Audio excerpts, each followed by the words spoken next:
gonna straighten this out or snap it in half, one of the two.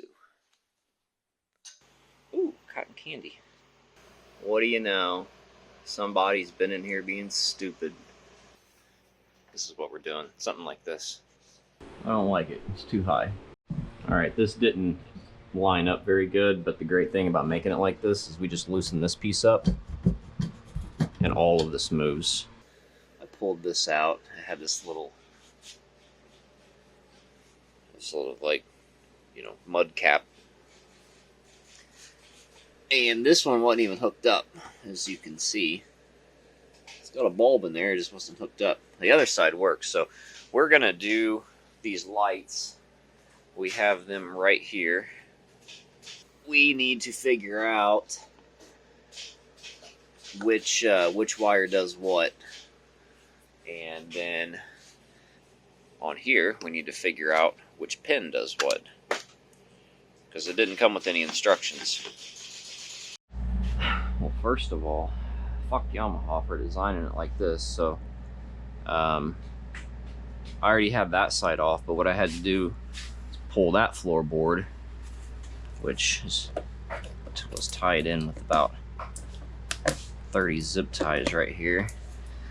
And then I had to pull the dash off of here. There's 3 bolts. There was an Allen head in here that was stripped out. This is already broken and we can't pull on that. And the purpose of all that is so we can kind of finagle this like that and pull this out, because what they decided to do was stick the mounting screws on the inside like this, which is, you know, up against this and that. You can't get to them with it all installed. So yeah, that's probably about the worst design I've seen on a Yamaha in a long time, which tells you how many times I've changed out headlight assemblies, I guess. You thought you were just gonna bolt in some headlights, didn't you? We have 6 screws, and we needed 5 tools to take them out. So, new problem is, oh yeah, 2 new problems. Here's the adjuster for the headlight. They don't come with the clips. We can pull these clips, but they don't come with the adjuster. We're meant to reuse those. But this is, yeah, like 12 something.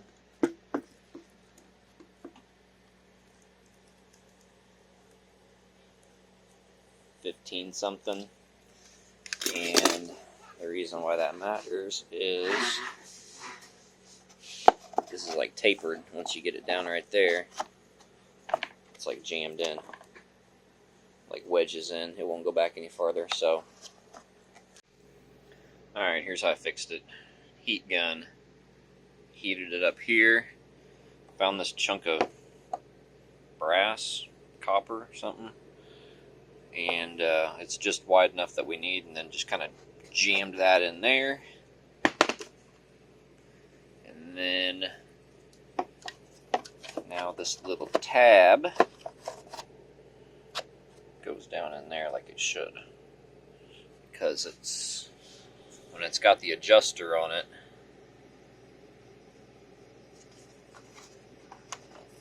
I don't really know if I can make all that make sense, but you know, it's got to go back pretty far.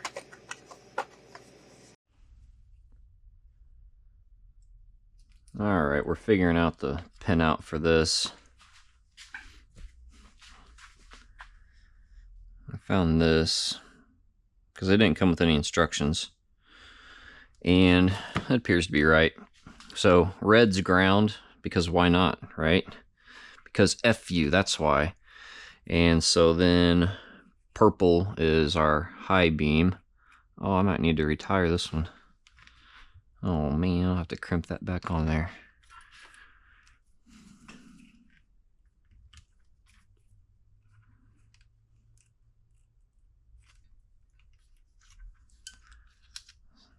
So that is Let me close my eyes real quick. That's pretty bright.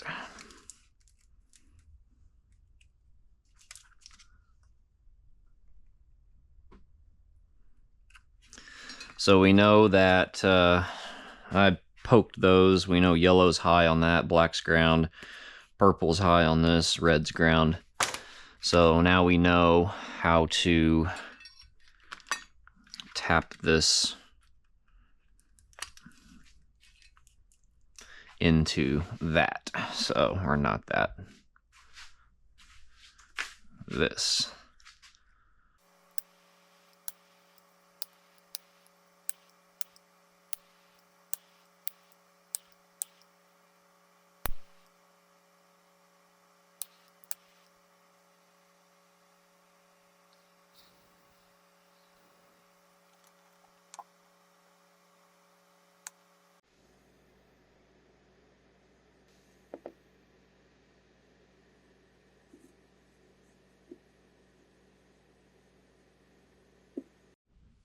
We peeled back another layer.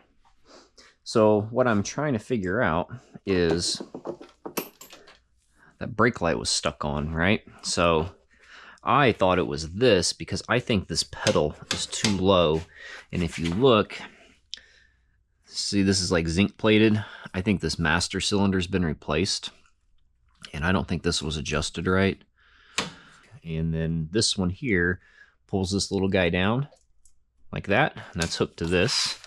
And then this is plugged in here, and then that's basically what makes your brake light work. So you can see now it's on, and then unplug it and it's off.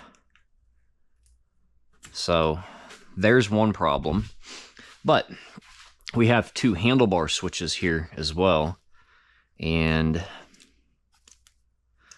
this side is the white one over here. We plug this one in. Doesn't do anything. Probably because it piggybacks off of that one. Unplug that one. This side, front brake, is this one right here. It's the black one. Plug this one in. Brake light. Do you see it flickering? Aha, see.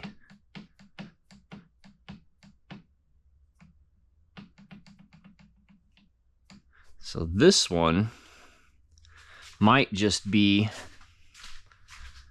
like, this is bent. I don't know if you can see that, but it's bent. But if we pull that out, then it stops being stuck on. And that's this pin in here.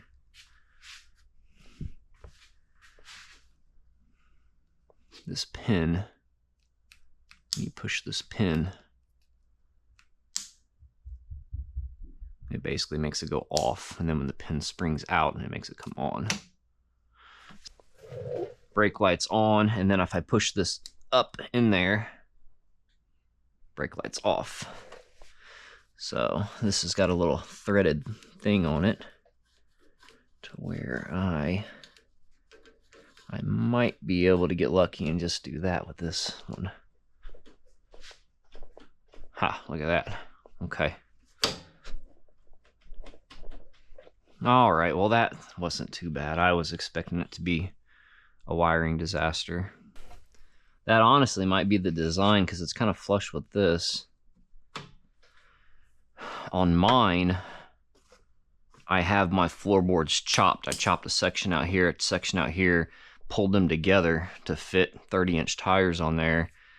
Not those are 28s, but I had 30s on there, and it messed with all this. And what I did is I did something to make this raise up, and I'm pretty sure I welded this right here, and I also put a piece of square stock on it, so just a square hollow piece of steel, and then an old brake pad, right? Like a brake pad that's like for a four-wheeler that's like this big, to where it's up higher, to where it feels like when you go to push your foot down, you don't miss and hit this, and then you slide down the hill and you wreck. All right, that doesn't make any sense.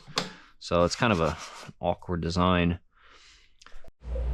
Okay, I don't think I got anywhere on that. I'm pretty sure that's supposed to just be bottomed out to just get rid of, like, the play. I don't think I actually achieved anything. What I would like to do is this kind of hangs, right? So I'm gonna pop off this E-clip. Yeah, it's not smooth at all.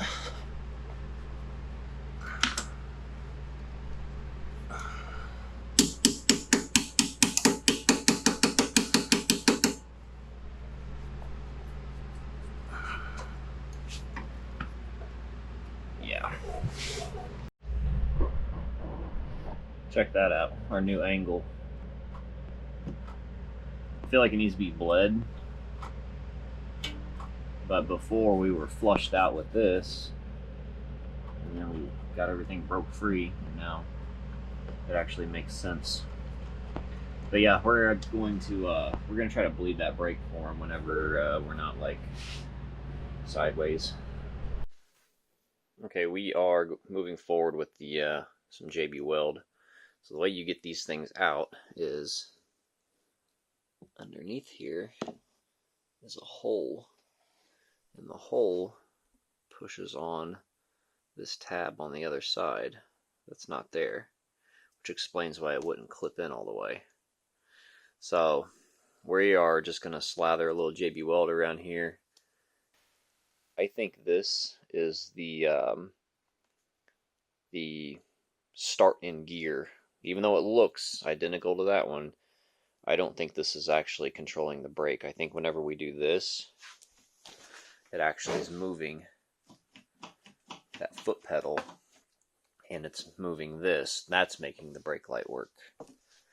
But this part of it's actually what makes it start in gear, which we are, that didn't work before. So most likely what we're going to do is we're going to follow this wire down here. We're going to unplug this, and then we're going to run a jumper over here. That'll probably be later on though, because I'm going to verify that. I'm not going to verify that with the engine hanging open.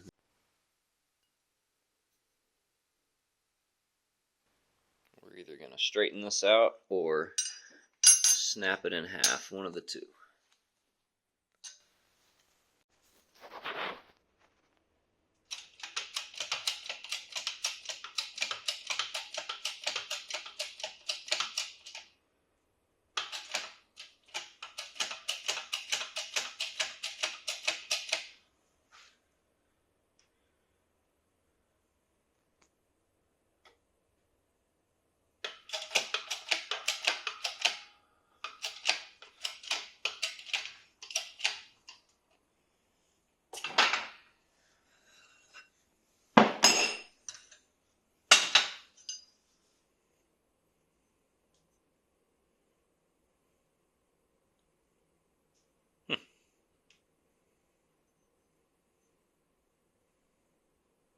Alright, that'll work. Alright, there's our JB weld job. Alright, so now that we have working brakes, or brake lights,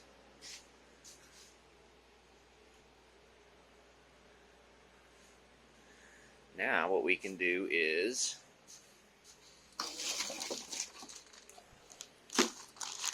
install this smoky upgraded tail light. Look at that. Yamaha sure didn't want you accessing these lights very easily, front or back. Ooh, cotton candy.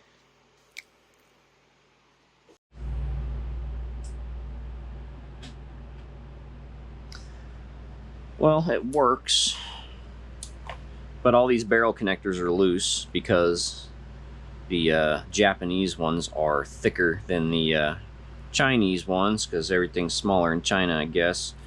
And then I don't like how this is all open, so we're gonna slop some silicone on this. That looks like crap. Oh yeah, they shoved that in there all crooked. We're gonna seal that up, and then we're gonna bend these, I guess. And if we can't bend these, then I guess we're snipping them and we're gonna put in our own spade connectors or something.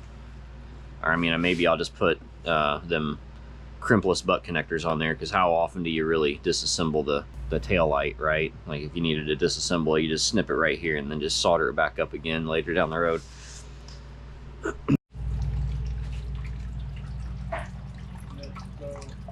we go back and do here's the old style of wheel.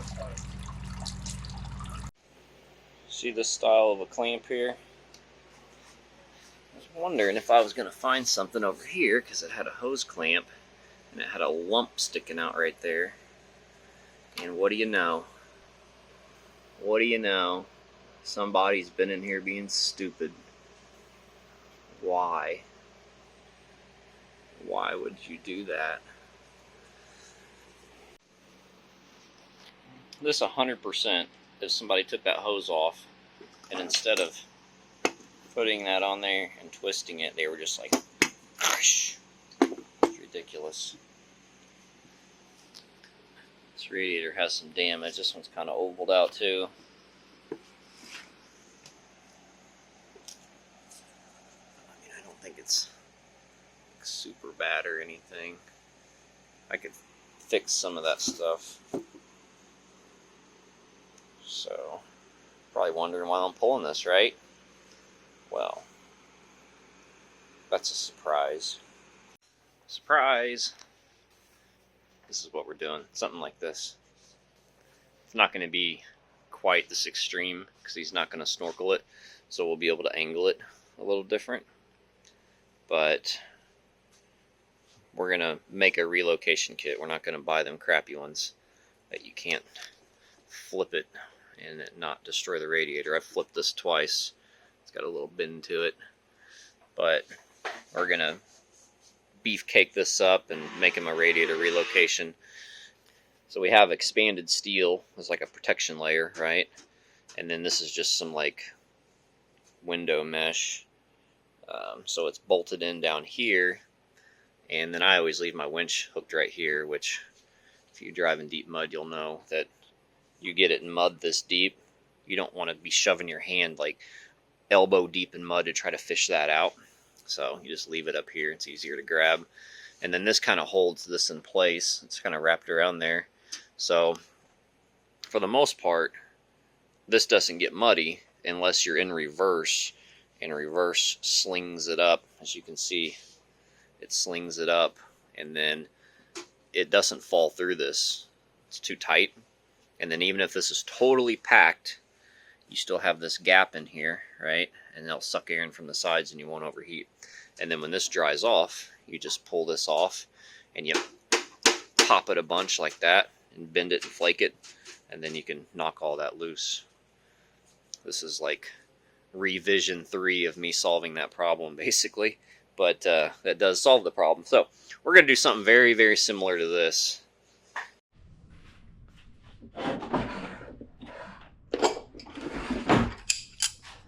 Okay, let's try to do a little patchwork on this.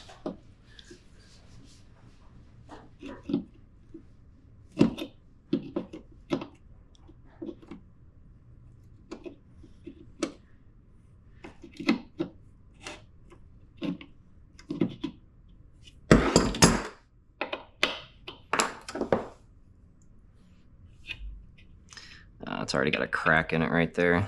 This isn't gonna work.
So that fits down in there.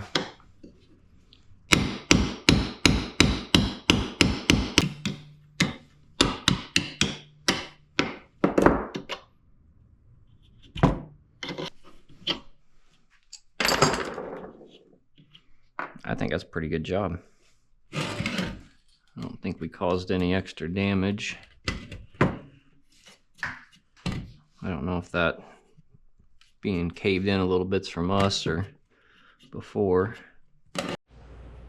All right, so since we have the privilege of copying a design that I already invented long ago, I can look at this and basically I already know what kind of problems I ran into with this, but now I can design the new one in a way to where maybe I won't have quite those problems. So one problem is the angle of this fitting right here. Okay, so we're gonna plan on making his something more along the lines of like a 45-degree angle because we don't have to clear these snorkel stacks.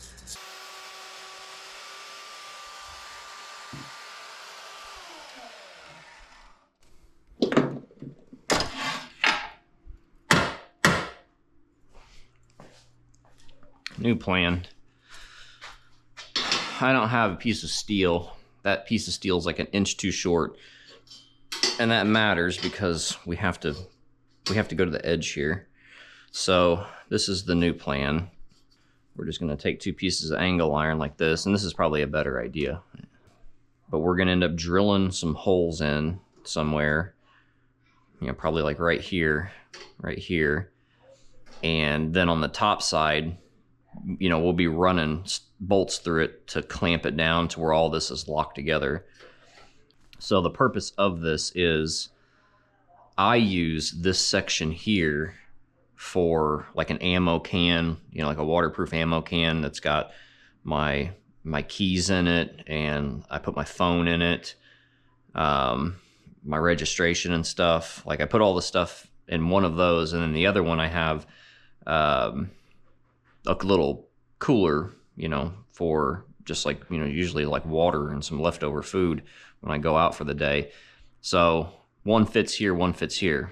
And if I were to do something different and go all the way across like I was originally thinking, I basically restrict him from being able to utilize that. So just imagine if other engineers that get paid way more than me thought things through like that in the current state of the car industry.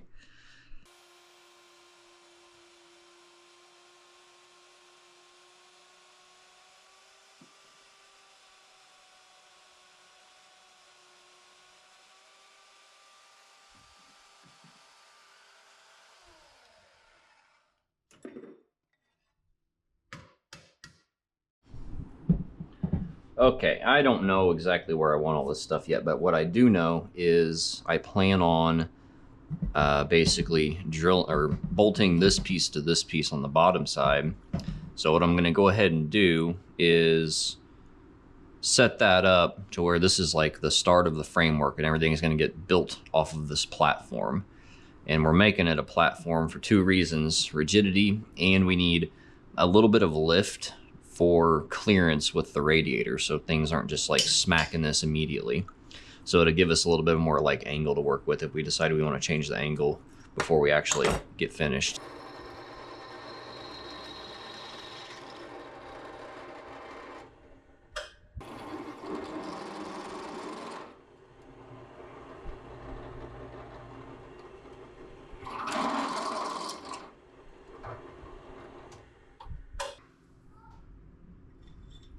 I think what I'll do, instead of stepping this out one more time, is I'll just chuck this in a drill and go bzzz, and then take off some of that. Take off some of that flange. Okay, the next thing I think I'm going to do is I think I'm just going to build this outer portion like right now. Because what that's going to do, we need a certain amount of like clearance, obviously, most specifically for this cap, but I don't know where I need to be on the rack because I need to know how far out this is. Me in particular, I went, you know, this far in from the bumper, you know, so it wouldn't hit the window or anything. And I'm going to basically do the same thing, and I think what I did is I welded this piece to this piece. I definitely did, which I'm thinking I'm going to do that again, but I tied in some of this framework for like the radiator mounting tabs and stuff, like here-ish and down there that you can't even see.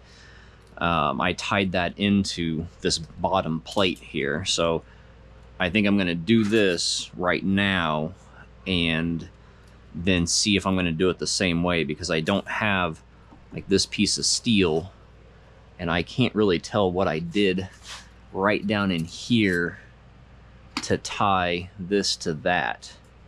I don't feel a weld or anything. So for now, we're just gonna copy this design. Like, no need to reinvent the wheel. We're not Apple trying to reinvent the wheel. So we got 21 1/4.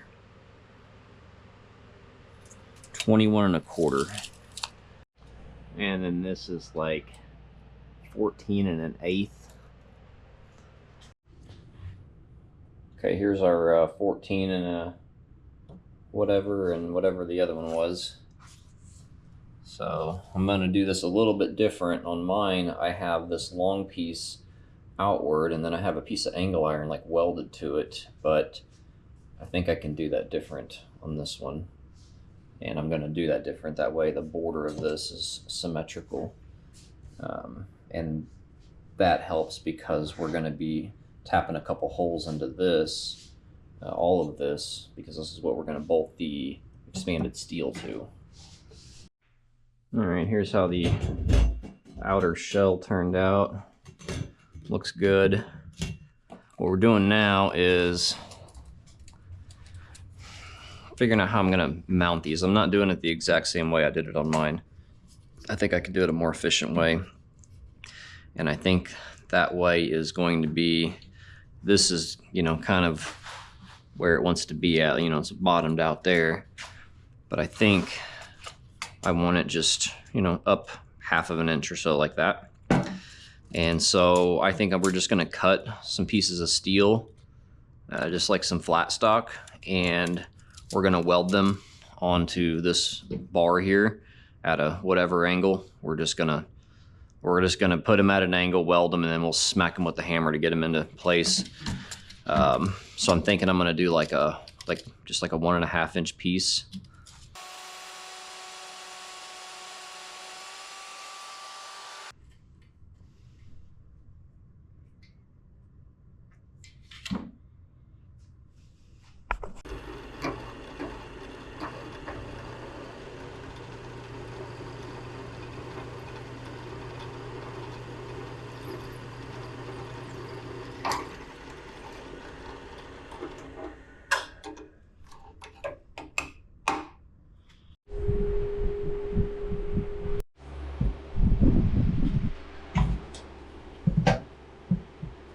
I don't like it, it's too high. So let's chop them off right here. Just cut them off at the hole. We'll re-drill holes right here. We'll grind this out a little bit. All right, here's what I'm thinking. So I got this kind of just wedged underneath these so it stays in place, which is pretty close to where it's going to be. I'm thinking take a piece of this flat stock and just lop it here and here, and then weld some like bigger nuts on here. We're just going to be using like M6s on this. So we'll weld like M8s on here to act as a spacer, bring this down to where it's not bottoming out on these fan mount bolts. And then from there, we can take some of this thinner angle iron and basically either we can move this, and this isn't really where it needs to be, or bend those tabs to basically make this line up like that, right? Which we don't even have to really do a whole lot to do that. And then we'll just weld this piece to that piece, and then we'll weld this piece to this piece. And then that way, this can be unbolted. We'll weld nuts on the back of this, by the way. I already got some stuff over here ready. We'll weld nuts to the back of this. That way we can just thread them from the front, even though it wouldn't even be a big deal to just put a nut on the back.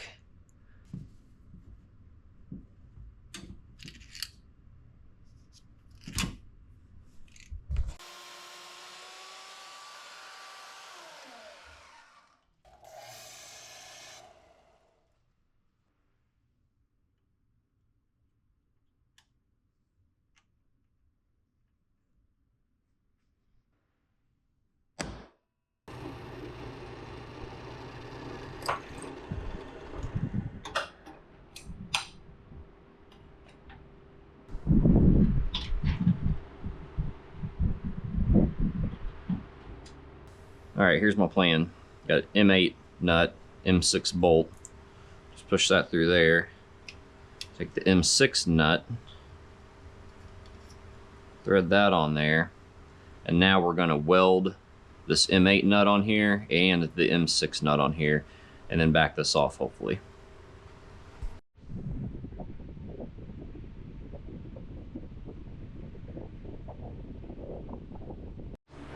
All right, I actually got kind of lucky. What I should have did was cut this to the length of from the inside of this bar to this bar, because then that's going to be kind of like a point where it butts up against there. But that kind of worked out. I cut it like at the edge of where that flared down, which is basically the same thing. So now all we're going to do is cut 2 pieces of this off right about maybe like right about here.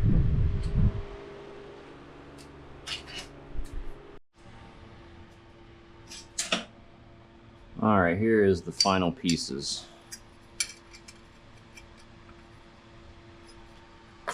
And they are gonna fit like basically flush with this on the bottom. Lift this up and weld it together. And these ended up being hair under 6.5. Hair under 6 at the angle, not a 45. And then this piece ended up being 10.25, and it should have been a hair over 10.25, like 5/8. Actually, that's probably right, because then you have to add the thickness of this. For anyone that was copying exactly.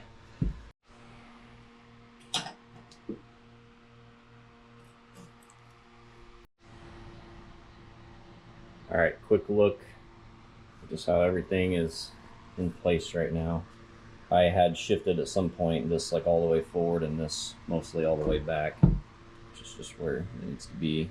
Got nuts welded on the back of here now. This piece is welded on here. Some of these welds didn't turn out very good. We were blowing holes in this stuff. But now this is where this is going to mount. It's nice and sturdy. These tabs are thick and sturdy. We might have to hit these with a hammer and bend them a little bit. I don't know if this angle is just perfect or not. I don't want them ripping out the tabs on the radiator. But we're going to mount this now and then proceed to do the front shroud piece. All right, this didn't line up very good, but the great thing about making it like this is we just loosen this piece up and all of this moves.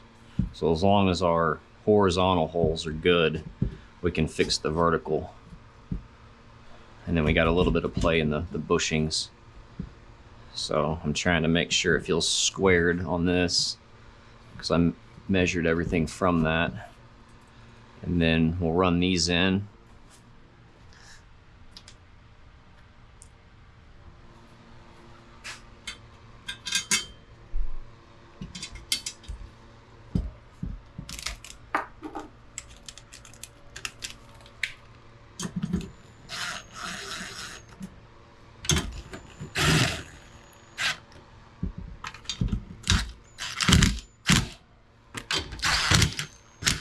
And get these kind of tight.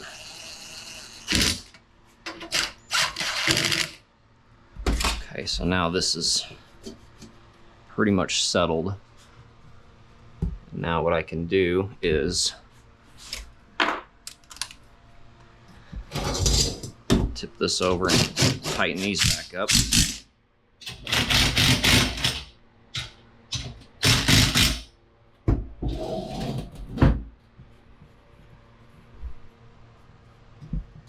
Beautiful. Okay.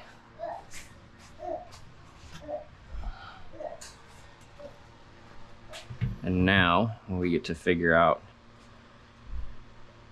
how to mount this, since I did this a little bit different. You think I need to weld it? I think you're right. I think you're right, Scooter boy. You need to get out of here with no shoes on. You need shoes in here. All right, so when I was doing some napkin math, this is kind of what I did it off of. It's just, this is about 1 inch.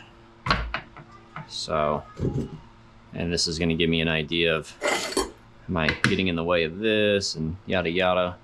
But I think I can just take a piece like this and then come down here and just weld it to that piece. All right, we've got a couple pieces cut. These basically ended up 9.5, and then I put a little bit of an angle on this one, which I think I might chop more of that off, because I don't want to box these in to where they can drain. In fact, I'm probably going to put some holes in that square stock so it can't like just fill up with water or mud and rust out from the inside. So we're actually probably going to chop this off like that. All right. So got those in there, and then these little guys ended up being 2 3/4. They don't really fit the way I want them to, but it's kind of an awkward spot right there. All right, I got all of these just tacked to this piece. Good enough to where they're not really going to move me messing around with it like that. These I went kind of a different direction, instead of putting them angled to the corners, because they don't need to be angled to the corners. If you're going to flip it, it's going to flip and hit this corner. You know, it's going to hit this. That's more of like if you're hitting a tree, you're pushing a tree or something. So I just went straight with these. These I went to the corners. So now we're just gonna flip this thing over, take the radiator out, and weld everything up. All right, we got it welded. I got my mask on. You know, it might sound a little funny. I turned one fan off for you. But yeah, we ran beads basically just kind of everywhere I could get to. I had to fill in some pretty big gaps, so they are not pretty or anything. But everywhere has a bead, and this should slip in if we did our measurements right, just like that. And we'll be able to get to the bolts. That's perfect. If we check our angles, we have plenty of room for this hose right here. We have a gap in between the bracket and the fan motor. And then we have room over here to where this hose can go over or under, whatever. We're going to take a piece of just flat stock and we're going to run it across. And I forget if I did it this way or this way on mine. But the reason we do that is because we're going to put the expanded steel on here. And if you bolt the expanded steel straight to this and you don't lift it, and of course if you leave the middle hollow, it'll sit and vibrate, and it'll, at certain RPMs, it'll be like bzzz, like, you know, a cage rattling. So I found the trick to that is you just basically run a piece. Like I said, I forget which way, I'll check, but that fixed that problem. And that was super annoying every time I went out because it was basically right around that much throttle while you're cruising, and just constant, you know, rattle. All right, we got our piece of expanded steel cut and mostly deburred to where it won't slice you open. And that's basically gonna go on there like that. So what I'm gonna do is try to find a center point where I want to put these bolts to where they don't look horrible. There's the mostly finished product.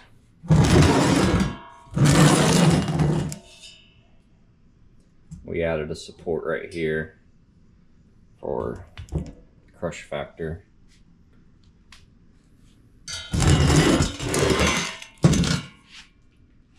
We have nuts welded in the backside of everywhere.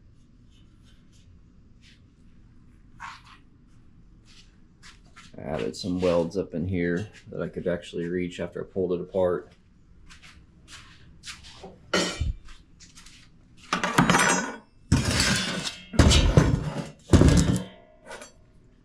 Got this piece that's going to go here. Bent outward just a little bit, nut welded on that. This is going to be like the anti-rattle piece to keep that expanded steel from rattling, resonating rather. Here's the test fit, figuring out angles, length. We're going to need about 7 foot of 3/4 inch hose, or whatever the millimeter is for that. Probably have to drill at least one hole in the plastic. But it all turned out good. The only thing that I overlooked was this coming up and not giving us very much room to get that nut. So I flipped this around. I originally wanted this way, but flip that around and I can get a little open end wrench in there.